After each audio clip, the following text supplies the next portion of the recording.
తెలంగాణ ప్రజలారా ఒక్కసారి ఈ వీడియో చూడండి.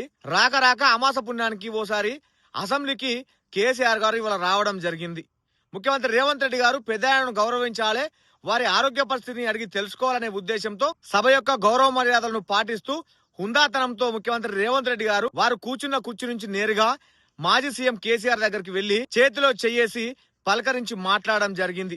ఈ సందర్భంలో బీఆర్ఎస్ పార్టీకి సంబంధించిన అందరు ఎమ్మెల్యేలు లేచి నిలబడ్డారు. కానీ బలుపు అహంకారం ఖండకావరం దిగినటువంటి కేటీఆర్ మరియు ఆ బుడ్డరకాడు కౌశిక్ రెడ్డి గారు ఇద్దరు కలిసి కనీసం ముఖ్యమంత్రి గారికి గౌరవం ఇవ్వాలి, ఈ రాష్ట్ర ముఖ్యమంత్రి ఒక మాజీ ముఖ్యమంత్రి దగ్గరకు వచ్చి పలకరిస్తుండు అనే సోయి లేకుండా ఖండకావరంతో బలుపుతో అహంకారంతో కనీసం ముఖ్యమంత్రి రేవంత్ రెడ్డి గారికి గౌరవం ఇవ్వకుండా అదే కుర్చీలో కూర్చుని వారి యొక్క బల్పును మరొకసారి తెలంగాణ ప్రజలకు చాటి చెప్పిండ్రు. మీకున్న ఈ బల్పుతోనే తెలంగాణ ప్రజలు మిమ్మల్ని ప్రతిపక్ష హోదాలో కూర్చుండబెట్టిండ్రు కేటీఆర్ గారు.